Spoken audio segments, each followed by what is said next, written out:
Chers amis, pendant tout le week-end, sous le soleil et au bord de la Méditerranée, dans cette commune mythique de Palavas-les-Flots, dont j'ai découvert qu'elle se trouve dans le pays de l'or, nous avons eu, une nouvelle fois, des échanges amicaux, fructueux, revigorants. Merci encore aux organisateurs et aux volontaires. Vous êtes la colonne vertébrale de la Manif pour tous.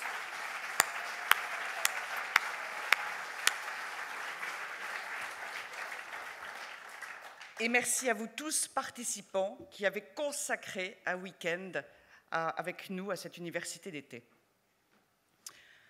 En préambule, à l'heure où je vous parle, le contexte politique est grave, inédit depuis 1958.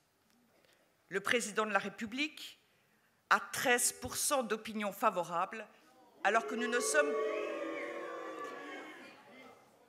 ne sommes qu'à mi-mandat. Le gouvernement, qui n'a plus de majorité à l'Assemblée, va demander un vote de confiance mardi prochain. Les partis politiques sont tous en crise et la société française a été fracturée, et d'abord par le mariage dit pour tous. La société française est également profondément divisée à propos de l'idéologie du genre. Alors, notre participation à la vie politique française. Le gouvernement a été sèchement battu aux dernières élections municipales, puis aux élections européennes. Nous en sommes une des causes majeures, avec le chômage, bien entendu, et autres sujets, mais une cause majeure. François Hollande a fracturé la société française. Il est à noter d'ailleurs qu'il a parlé à notre égard d'un genre de mai 68 à rebours. Néanmoins, nous pouvions penser que le président allait retenir la leçon et qu'il arrêterait les folles entreprises de son gouvernement. Force est de constater que ce n'est pas le cas. L'entreprise de démolition de la famille se poursuit à l'intérieur comme à l'extérieur de celle-ci. À l'intérieur, c'est le projet de réduction de l'allocation second enfant qui vient la fragiliser, après la diminution du congé parental et une deuxième diminution très importante envisagée, la fiscalité anti-famille. Et la liste est longue des mesures ineptes qui ont été prises contre l'intérêt des familles. À l'extérieur, ce qui rejoint l'intérieur, bien entendu, c'est le déploiement de l'ABCD avec le plan égalité. Ce à quoi nous assistons, c'est au déferlement d'une vague idéologique massive qui est en train de recouvrir, ou dont l'on souhaite qu'elle recouvre la société. Formation des fonctionnaires et des salariés du privé, plan commun pour les mairies, campagne d'information publique. Nous retrouvons l'idéologie du genre dans tous les secteurs professionnels. Tous les milieux, pas un domaine ne doit lui échapper, et tous les moyens sont bons pour faire changer nos compatriotes à marche forcée. Vous n'aimez pas le genre, alors vous boirez la coupe jusqu'à la lie. Les citoyens sont-ils consultés? Les associations de parents d'élèves, les syndicats, les instances représentatives du personnel dans les entreprises? Jamais. Un vrai débat public a-t-il eu lieu? Non. S'interroger sur le genre, c'est être contre. S'interroger sur l'ABCD? Interdit. Et la démocratie dans tout ça, me direz-vous? Confisquée. Les débats? Oui, mais en chambre, réservés aux universitaires, aux chercheurs, aux intellectuels. Et nous alors? Des fascistes en Lodène, paraît-il.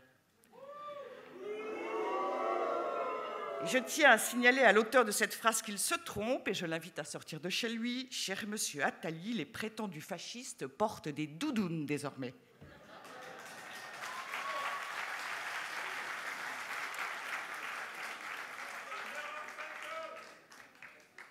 Ceci est un bel exemple du refus de débattre de nos adversaires et de la subtilité de leurs arguments.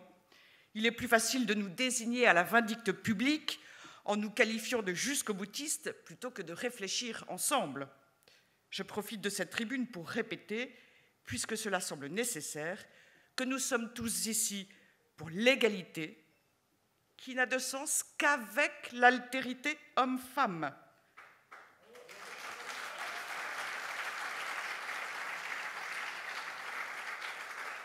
Que nous considérons que les hommes sont merveilleux, que les femmes le sont également, bien évidemment. Je voudrais également souligner qu'il y en a assez d'entendre systématiquement dévaloriser, dénigrer tout ce qui est féminin, réputé féminin, profession féminine, filière plutôt féminine. Seuls les métiers d'hommes, les voix masculines seraient intéressantes et seraient bien. Étrange tropisme, mesdames les féministes, que cet auto-dénigrement, non, l'homme n'est pas l'avenir exclusif de la femme.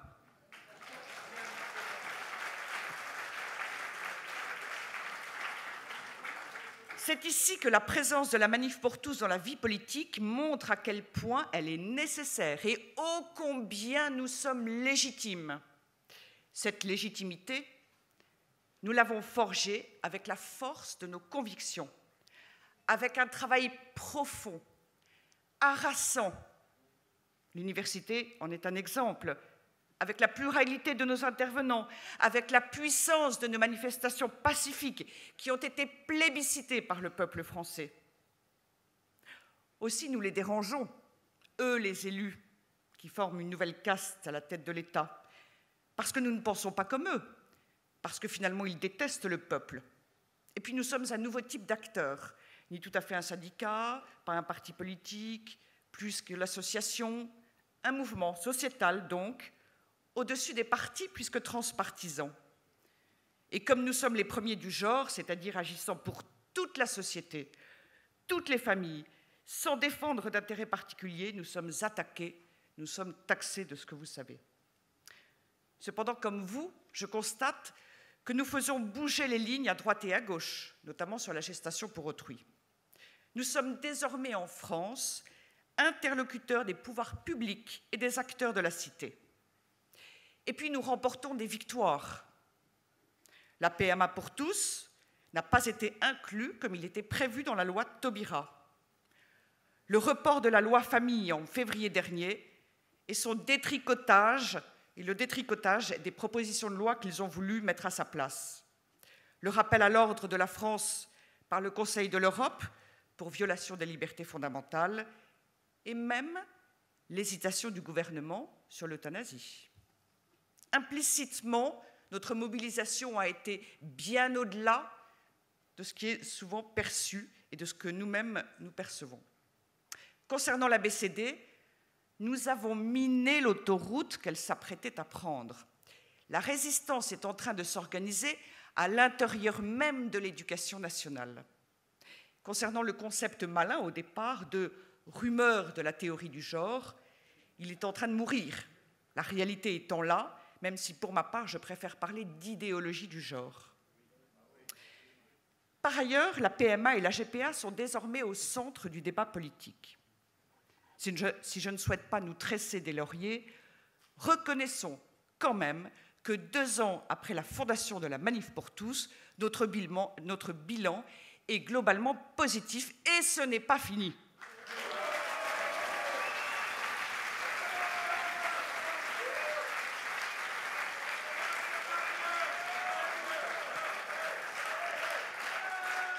L'an dernier, au lendemain du vote de la loi, nombreux furent les commentateurs à nous faire remarquer que le monde ne s'était pas écroulé. D'une certaine manière, ils avaient raison, et nous le savions, la Terre tourne toujours autour du Soleil, certes. Mais ils avaient tort en réalité. Depuis l'adoption de la loi, 721 requêtes d'adoption par des couples de même sexe ont été déposées, soit potentiellement 721 orphelins de père ou de mère au nom de la loi. L'humanité ne devrait pas permettre qu'il y en eût un seul. Voilà les conséquences de la loi Taubira. Et ce n'est qu'un début, la GPA aussi est déjà là. GPA. Cet été, il y eut l'affaire Madi. Stupeur et tremblement. Malaise dans la GPA, titré un hebdomadaire pro-GPA. Que faisons-nous ? Lancer l'alerte.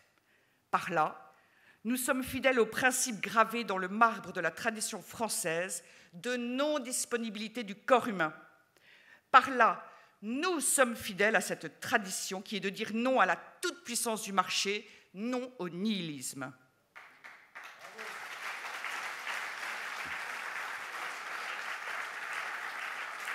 Et nous ne sommes pas seuls. Le monde entier, oui, entier, nous regarde. En France, des voix autorisées se sont élevées cet été. Une pétition est en cours, les lignes bougent là aussi. Ne rien céder. L'interdiction de la GPA ne se négocie pas. Elle se décrète avec de la volonté, comme l'abolition de l'esclavage, comme l'abolition de l'apartheid. La GPA juste n'existe pas. La GPA éthique n'existe pas. La GPA est ou elle n'est pas. Il faut donc aller plus loin, montrer notre détermination, éveiller les consciences, engager la France dans la lutte pour l'interdiction internationale de la gestation pour autrui.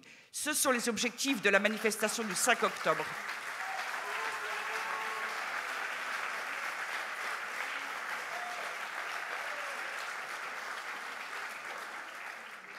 Et là aussi, nous ne lâcherons rien. Alors, nos propositions pour l'avenir.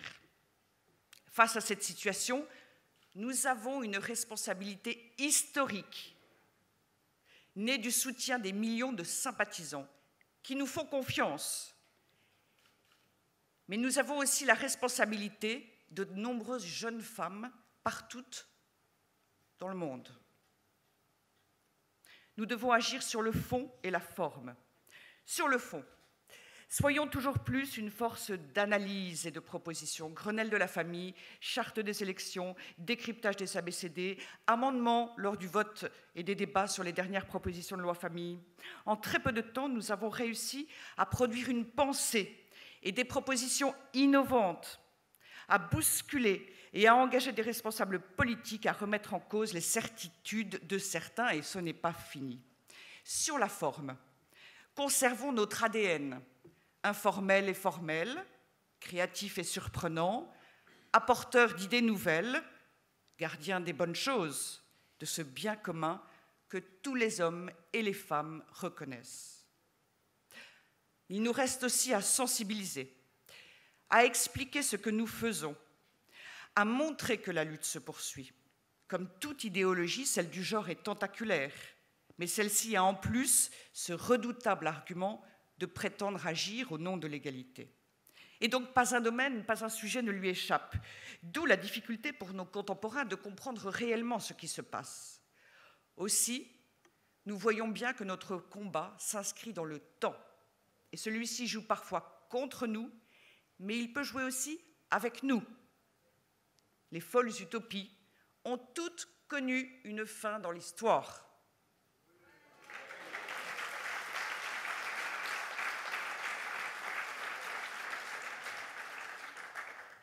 Pour conclure, nous ne savons pas s'il y aura une dissolution de l'Assemblée nationale.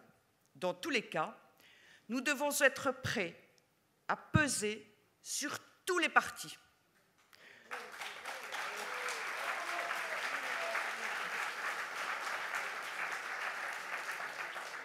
Même si nous nous adressons tantôt à l'un, tantôt à l'autre, comprenez bien qu'il s'agit de s'adresser de manière différente, adaptée selon le moment et le contexte. Il s'agit de s'adresser à tous les partis. Nous devons être prêts à expliquer aux Français ce que nous voulons, c'est-à-dire abroger la loi Taubira sans effet rétroactif,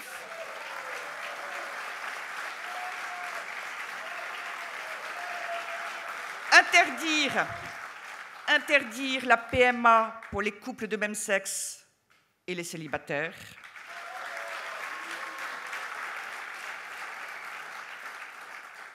défendant le père et la mère, c'est non aussi à la PMA avec donneur anonyme. C'est non à la gestation pour autrui et nous devons bouter l'idéologie du genre, fondement de toutes ces pratiques hors de nos écoles et des organisations où elle n'a rien à faire.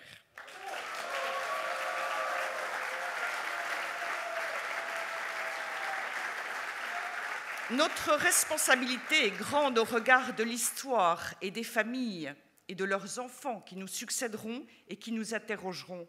Qu'avez-vous fait alors? Ce que nous avons fait, non. Ce que nous faisons, c'est résister. La route est encore longue, mais nous avons avec nous la force de notre conviction, de nos convictions, notre amour et notre respect de l'humanité. Nous ne voulons aucune place particulière, aucun siège de député, aucun Marocain. Nous voulons simplement que les mots aient un sens, que l'on ne nous mente pas sur la réalité.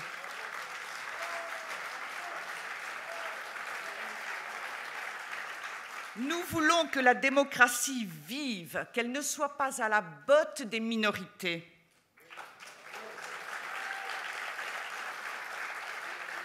Nous voulons que les libertés de penser, de débattre, de se réunir et de manifester soient respectées.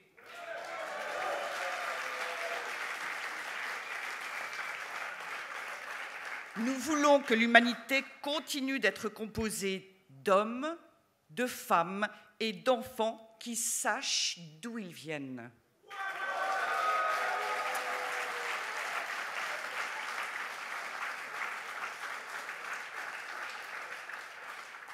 Rappelez-vous Martin Luther King, Lech Walesa, des personnalités qui, avec quelques personnes autour d'elles, ont changé le cours de l'histoire. Ils ont changé la face de la Terre et nous sommes bien assez nombreux et déterminés pour y parvenir. Si nous ne lâchons rien, jamais rendez-vous le 5 octobre.